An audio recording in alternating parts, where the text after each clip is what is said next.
All right, so we are recording episode 1, I guess, Pierre. So that's what we're thinking. Listen, everyone, we both have a lot going on. You can Google us. We're not going to go through the bio and all that crap. Like stuff's been done in the past. Google us if you want to see. But look, what are we calling it, Pierre? Is it black dude, white dude, or should it be white dude? If it's white dude, black dude, then I have to worry about, well, is that racist? Because it's putting the white dude in front of the black dude, or but we're thinking black dude, white dude with Pierre Evans and Mark Minard. So let's start with that. What's up here? I think just the fact, man, that you got to think about something like that, because the way people might perceive it, I think we're just in the wrong direction in life, man. It's not. You know what I mean? Like, I remember being younger and I would look at a commercial and I'm like, yo, how come the commercials where they show all the beautiful houses and the luxury commercials, like there's no black people, like where the black people at? You know what I mean? Like I really used to think like that. And then I started to think, I'm like, why they just throw one black dude in there just to say, oh, we got someone black in there? And I'm like, wow, I keep finding little things to pick at. You know what I mean? And I'm like, yo, just forget it. Look at the person. So for me, when you say to me, like, should it be this one first or this one first? Bruh, I know you. And I know I'm joking with you too. Oh, yeah, no, I know. But the thing is some people would really like dive into it and be like, yeah, why is it like that? Well, I was wondering the same thing. So they wouldn't even make that title. They'd be like, should it be African / American / and should I be white privileged? Like they wouldn't even do this, and that's why we are doing this, because the ridiculousness, and we both have books, we've spoken, we have businesses, we got all that crap going on. We're not even getting into that. You learn about that over time.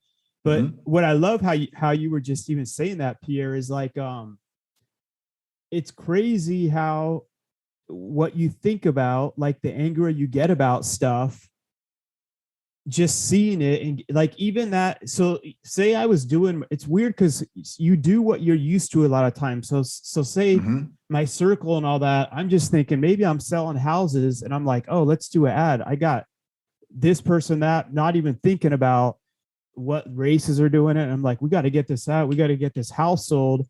And so from the other perspective, it's like I wasn't even having a clue that was making other people feel like, oh, they can't meet that luxury type of lifestyle.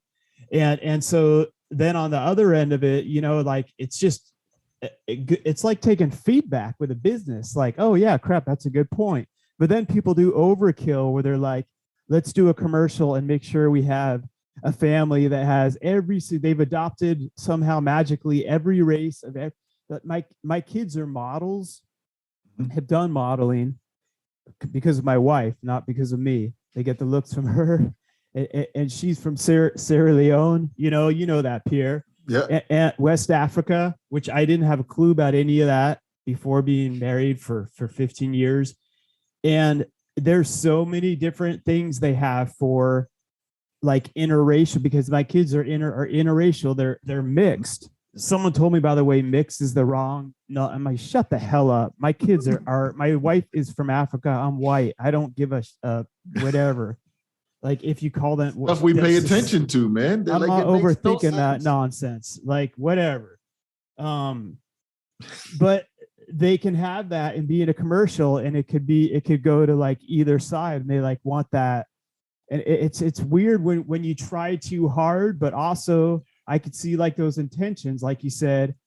I even remember the Cosby Show. I'm not forget about all the other crap. I'm just talking about how when some people I know were talking about it was cool to see like more of a sitcom where the dad was a doctor and they were a family and they were the Huxtables, and you know he wasn't dealing drugs and all that. And I was like, I never thought of that. You know, I talked about that in I think I mentioned it in the book, man. Like that was one of the things, the Cosby life. You know what I mean? Like Like, who didn't want that? Like being in the projects, and you're like, oh, hold on, they got like, we didn't know what a brownstone was. You know what I mean? We're looking at it like it's a project, but they got upstairs, downstairs, and then you start hearing them throw the term around brownstone. And I was like, oh, what's the brownstone? Oh, you gotta have money when you live in the brownstone. So that was that thing where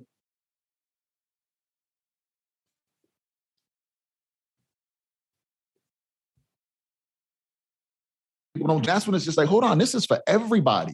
But I think I loved it too. Yeah, and I think one of the key things, man, is when you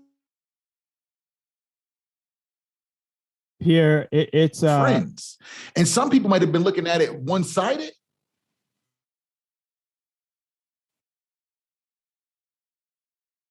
If it froze up for a second, I'll have to find this part. Are you there, Pierre? It's still recording. Yeah, I'm here. I just switched over to another. I just switched over to another server because I felt like you were making me look like my point wasn't good enough. So I cut you out right there, man. No, I'm just joking. It was glitching out, so I switched over. I switched over to so what were you saying? So it was cutting out. Listen, everyone. We've had shows with millions of listeners and all that stuff. I don't want to even have to go in. I'm not sending this to a producer editor. I don't even want to have to go in and fix that. So deal with it. I like this. it. This is fixing it right now. And plus, this is being real. We talked about it. Pierre and I have a background. We've known each other for years, grown from different levels, and want to be like, time to have some real life conversations that people need to hear, that we all need to hear. And you were saying, like, so from the Huxtables, like seeing them in that like 2-story, like you hadn't even heard of, what was it, the Brownstone? A brownstone, like what's that? You know what I mean? Like, right. Like seriously, like what is it? And them are the things that just become intriguing, right? Like you be like, it's like, whoa, we can have that. We don't have to just live here. You know what I mean? So it opened up the vision.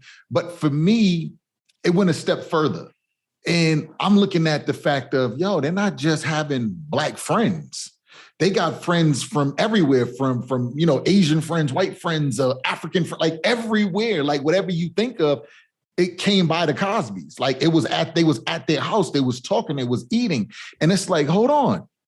Life is about making relationships and working with people, and not what their gender or their nationality. It's just, at the end of the day, do you really have love for me? And do I really have love for you?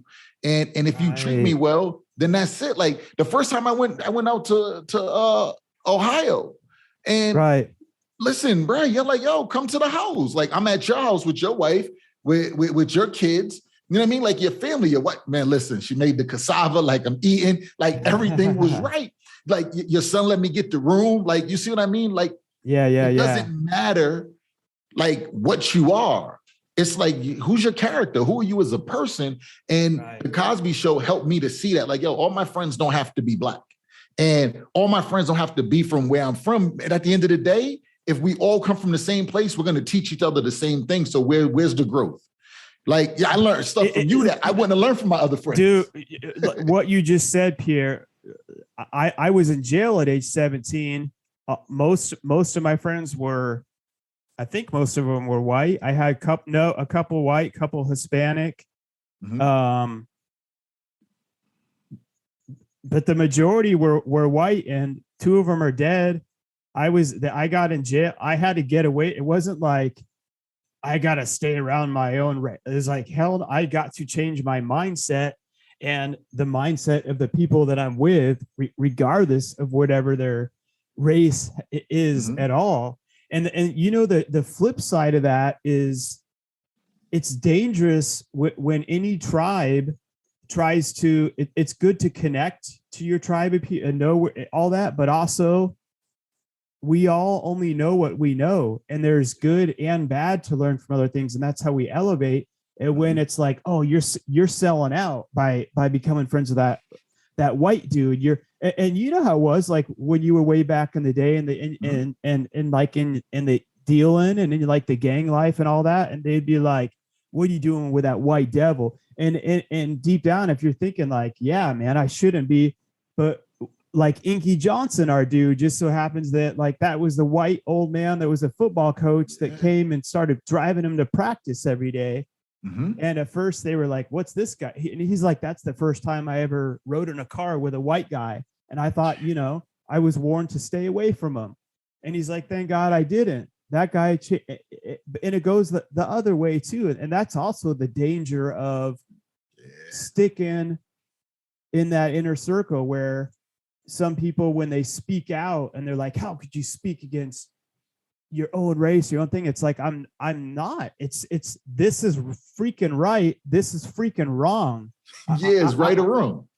Right. It's not like, oh, you're going against this and that. No, if this idiot, like so many people, I don't get into politics, and you know that too, Pierre, and my good friend, Damon Williams, I had on the show, comedian, great dude. I don't know if it was on air or off air. He's like, we were talking about Trump or something. He's like, he's like, dude, behind closed doors, like all black people just assume all white people vote for Trump.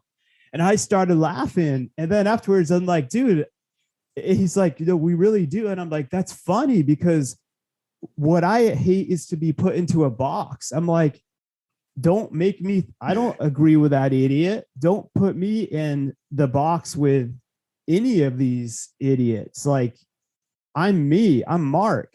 I've always been like, and I'm constantly trying to elevate and change and not think like everyone else. And I hate when everyone tries to kind of like force you to make you think you should think a certain way, which literally like enslaves our mindset versus freeing it. Yeah. And I shouldn't like you because somebody else doesn't like you. I shouldn't like you either. Right. It makes sense. And like, I remember when Kanye was like, I'm voting for Trump, and it's like, a black guy can't vote for Trump. What the hell? Is this not a free country? And I'm not talking about politics, everyone, so shut up. What I'm saying is, yes, anyone of any race can vote for. I hate when they're running, they're like, they've locked in the Hispanic race or the Hispanic votes. Really? Every Hispanic votes the same way? That each person should be their own person and be wanting to vote for their. I don't agree with stuff my parents vote for. We respect each other. I don't have to vote that way because they do or not. Like, I want to be like, the greatest thing is to be a free thinker. Like, right? What do you think about that? Or do you get what I'm saying? Absolutely, I do. And I think that majority of people want to think in public the way they think in private, but they're afraid of the backlash. You see what I'm saying? So yeah, growing up where I grew up, I'm on one side of town and I went to school on the other side of town. Well, before I got active and involved in neighborhood issues, I was just going to school. And I'm hanging out with dudes that now, if I seen them, we wouldn't even talk. Not probably, we wouldn't talk. Yeah. And because people from where I was from was like, yo, don't be over there. And I'm like, yo, but we was cool. Like, we're playing basketball every day. We're going to school together. We're flipping quarters with each other. We're doing kid stuff. And now you're telling me like, yo, I can't be over there. And because I want your approval, I'm saying, all right, cool, I ain't messing with them. So now you get all this gap and hostility that didn't have to be there for me now becomes where I'm a part of it too. And I put myself in that because I don't want to separate my decision from the majority decision. And that's something that people take with them in life as you're young and nobody ever told you, yo, they tell you don't be a follower, but never tell you it's okay to be a follower if you follow the right person. So now when they're saying don't be a follower, you, for some strange reason, you don't get it in your head that means my decisions too.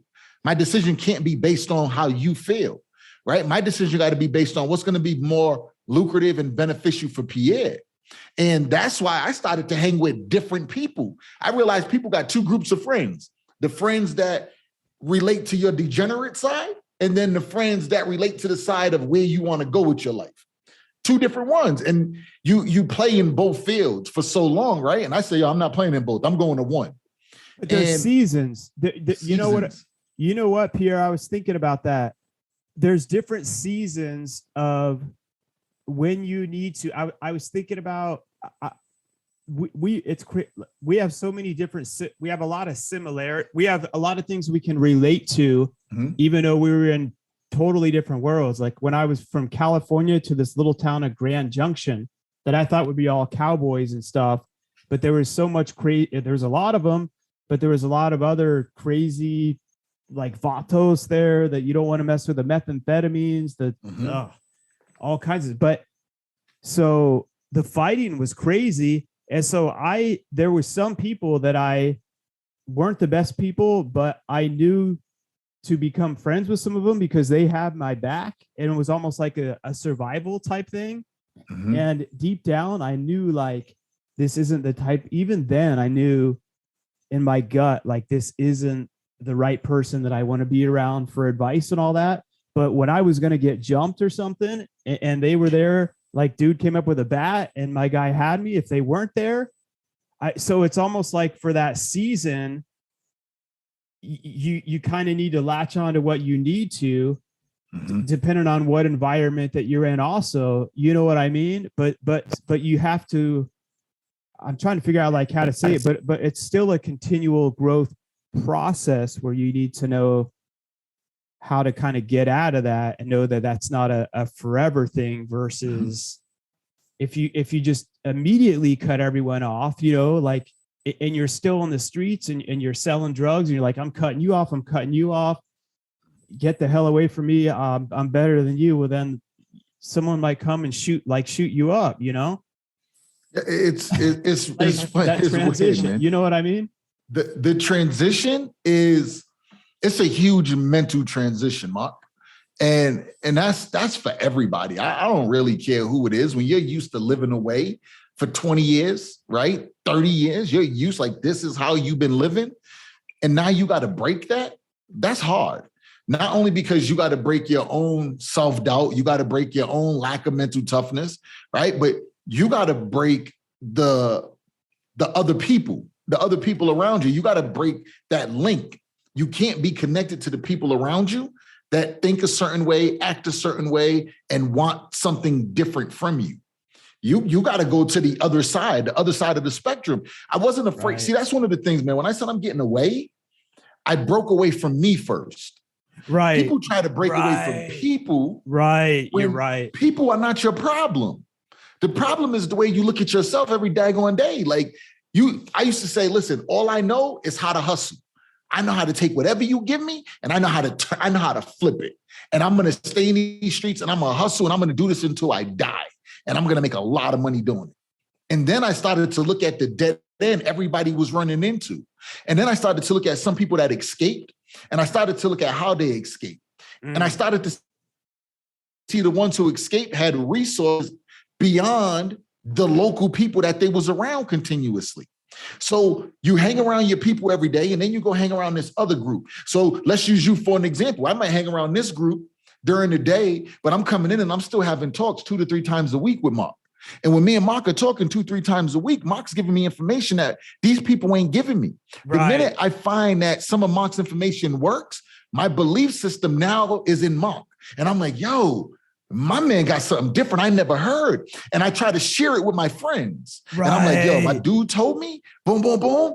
And they looking at me like, man, come on, man, dude's a cornball. Dude's this, dude's that, because you don't fit an image that they're looking at. Right. And I said to myself, hold on, Pierre, I'm tired of losing. You see what I'm saying? And when I got to that point, I said, I got to break me. And when I broke me, it was easy to break them. But you try to break the people away from you, you can't, because there's something in you that keeps drawing them to you, and you keep being drawn to them. When I changed, I was no longer drawn to them. When I changed, they was no longer drawn to me. So the separation was mutual. I didn't even have to say, yo, I'm done with you. It just happened. It's like, and it's gradual. It's gradual. Yeah.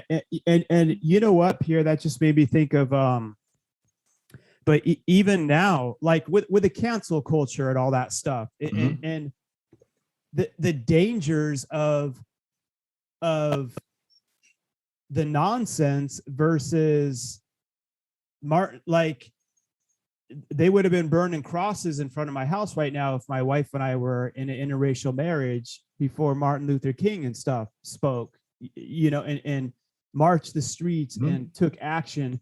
for years and years and years and years and years and years and years and years and years. And the difference between when something really, really wrong is happening and taking a stand versus man, I just put a podcast or did a show or an advertisement and I didn't hit every single race up in that, or I mixed up this or didn't call, and people are like, oh my God, you blow up without like getting to know the person's character. It is in a weird way. It's like races. It's, what's the word I'm looking for? It's like pushing people down in a whole different way. It's literally doing the opposite of what Martin Luther King, he said. Basically what he did, he wasn't like, I hate America. He said, I love what America stands for, but I'm holding you accountable because you're not living up to what you wrote in your own constitution, where you said all men should be created equal. And he's like, I love that. I agree with it, but we're not doing it.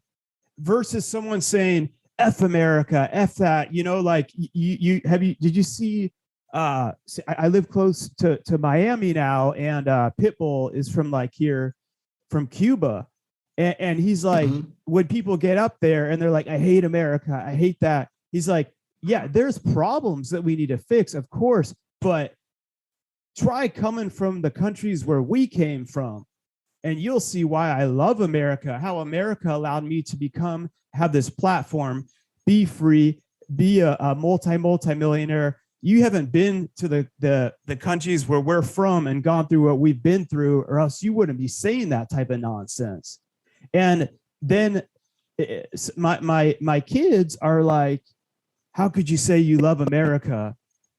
And I'm like, try going to try seeing.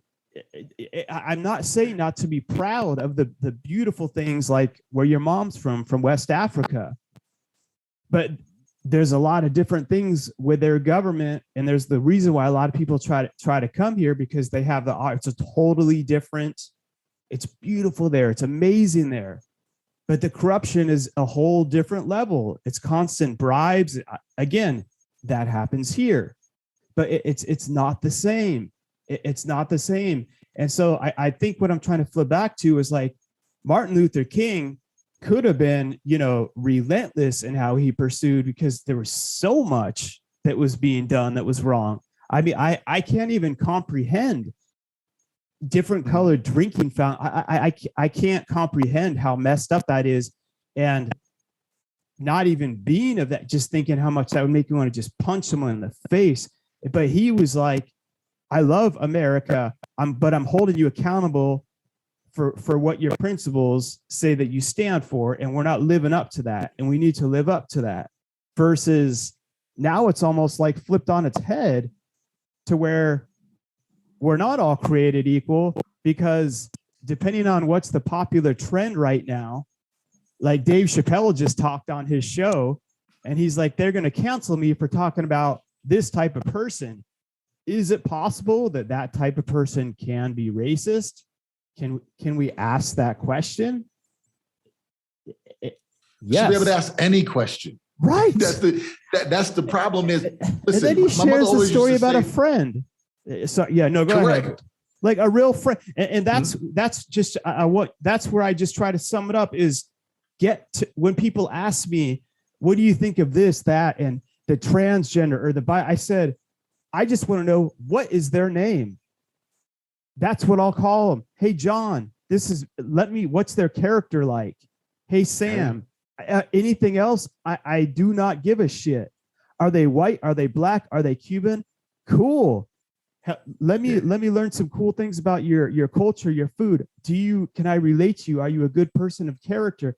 I just want to know your name. This is my dude, Pierre.